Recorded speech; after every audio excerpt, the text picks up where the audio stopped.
How many Bastion. user operation? 13, sir. Give me the one close. The Blue War.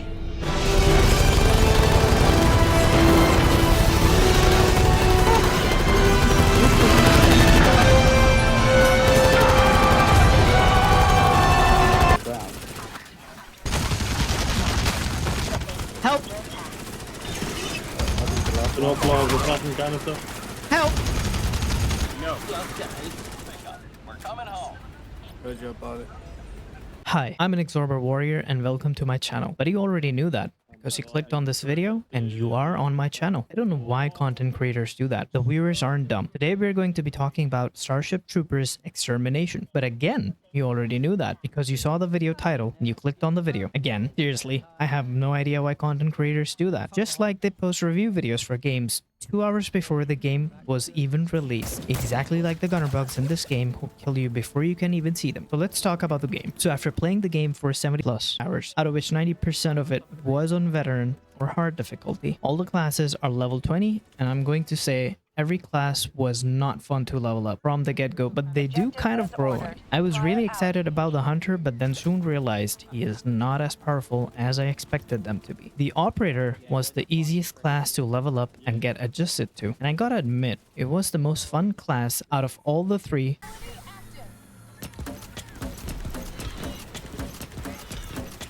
Free drugs!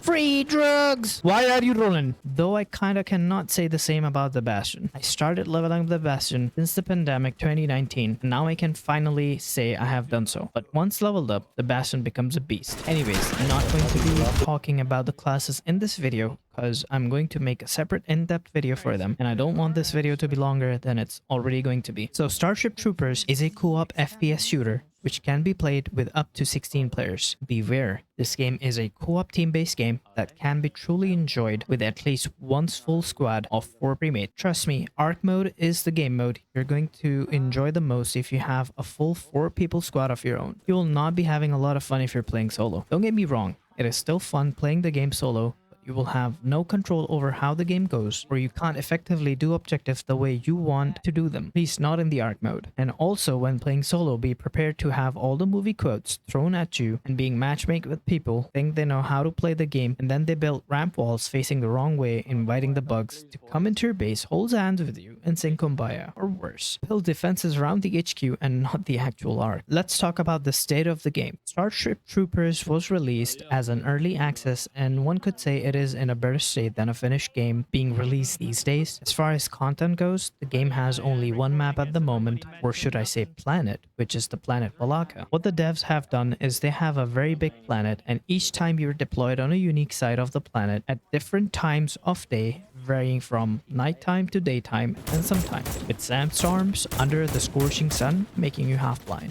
Generally the combat feels good. The automatic rifles feel good with the VFX and the SFX, but in terms of pure DPS, they do kind of feel lackluster. But then again, there's no weak point damage in the game at the moment as confirmed by the devs. Though you do get different types of crosshair behaviors or colors, as if you were to hit a weak spot, which means that there is weak point in the game, but it's not implemented at the moment. Hawkeye, the sniper rifle though, is on another level. It feels very powerful on the operator and the hunter when it comes to taking out enemies from medium to long range. Other than that, you can get class specific perks, which are very few, and then perks which are common between all the classes. Though I gotta say, I would like each class to have more of those unique perks. So there's a particular loadout or class build mechanic for each class, which would make the game more fun and will open up many possibilities about build options. Once you have maxed out the classes, there isn't any special reward that you're going to get or any special perk or power spike that you can expect. However, there are some perks that will make that class tick,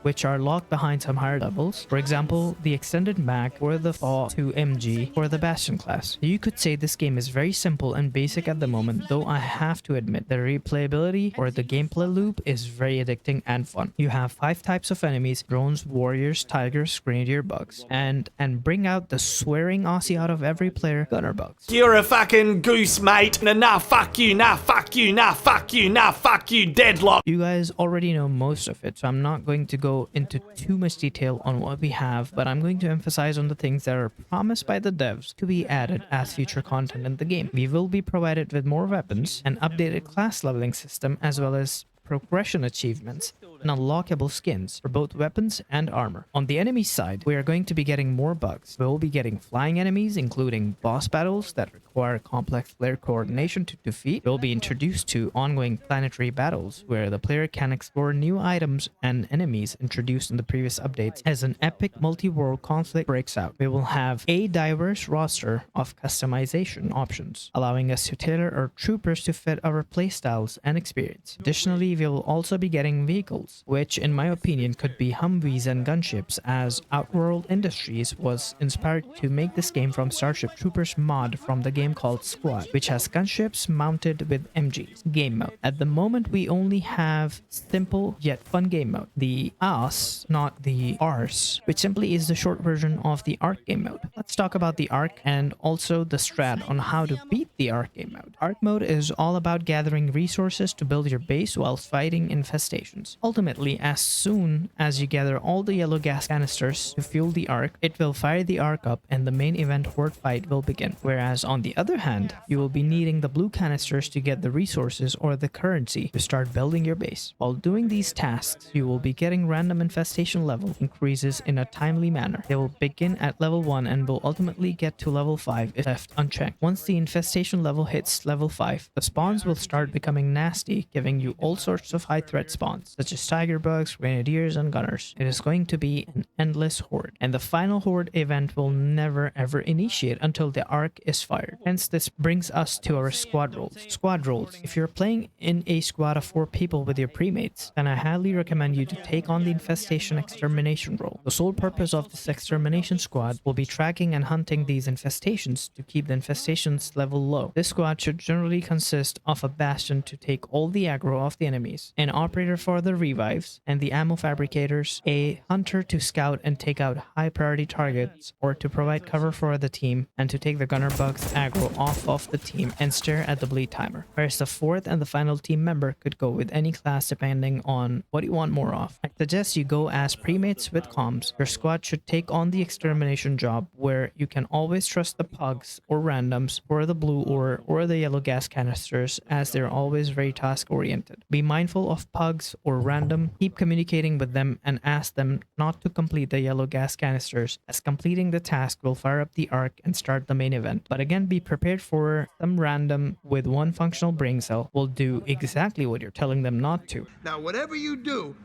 don't push this button, because that will set off the bomb immediately and we'll all be dead. Now, repeat back what I just said. I'm Groot. No! No, that's the button that will kill everyone! Now, sometimes the infestation will occur on the opposite side of the map from where you are in that moment. Now, instead of just walking all the way there, what you can do is press the escape and redeploy and spawn back at the base in seconds, covering halfway of the journey, whereas it will also replenish your ammo and utility. Be warned, before you redeploy, always wait to get the notification of the map for the infestation and have a look at your location compared to the location of the infestation. Sometimes the next infestation could even be closer to where you are instead of the opposite side or near the base. Now, once you redeploy, the game is bugged at the moment and it will not let you respawn. You may press the respawn button, or E, it would do simply nothing. The trick to getting around it, well, until the devs fix it, is to click on the screen and press the tilde key, the button right under your escape key or on the left of your number 1 key. Press it 3 times to open your console and close it. Then once you press F, or in my case E, it will respawn immediately. Base building. It's funny how wide and big the people want to build a base. They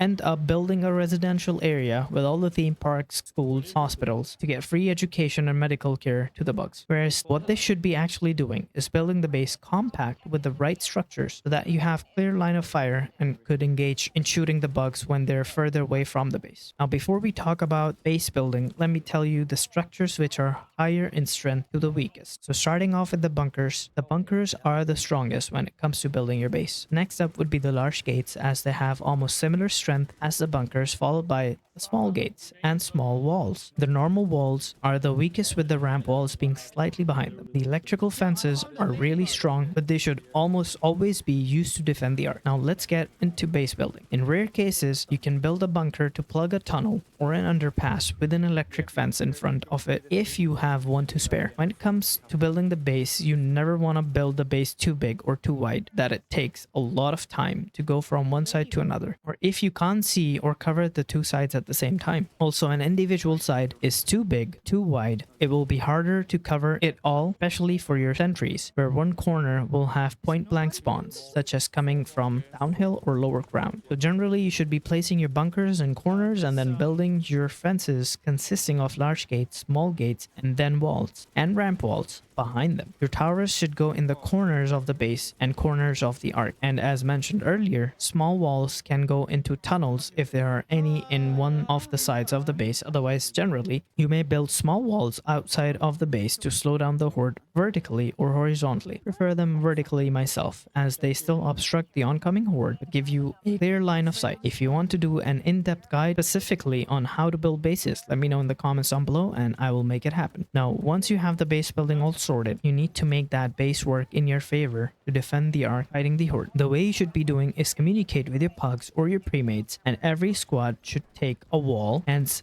4 sides for 4 people on each side, 16 people in total. Best utilities and grenades. So far, the utilities have been proven to be the best. The ammo fabricators, the scan beacons, the scan grenade, and hunters, the assault class, merely as they can take the gunner bug's aggro off of the team and stare at the bleed timer. No, but seriously, though the scanning utilities are great just because of the fact that there are so many explosions going on around you, as well as a lot of dust flying around when the shooting starts. Scan beacons are really awesome because they give you a lot of vision and awareness of what's happening around you, and not to forget that they make you do double the damage. Talking about grenades, the operator class can get a scan grenade, which is really awesome, as you don't have to endanger yourself trying to plant a scan beacon, and it can be thrown from safety. Apart from that, chem grenade and the napalm grenades are really good, especially for the final battle, as you have a lot of bugs clumped together against the walls where you can throw the napalm or the chem grenade to weaken the enemies. However, throughout the mission, when moving, these grenades wouldn't be quite as useful, except the chem grenade, as it slows the enemy. Well, so that was it, and I hope you guys liked the video, and if you did, please consider subscribing to the channel and hit the bell icon so that you're notified whenever I put out more content for Starship Troopers or the games that are alike. Basically cover all the third person or first person co-op shooter games. So yeah, that's what my channel is about. Let me know what you guys think about Starship Troopers. For me, I'm loving the game and I'm looking forward to support Outworld Industries and looking for more content, of course. Thanks and peace. Cheers. We need all 4. The base is under attack. Careful, take this other one, bro. I'm coming. I'm covering this guy on the way back.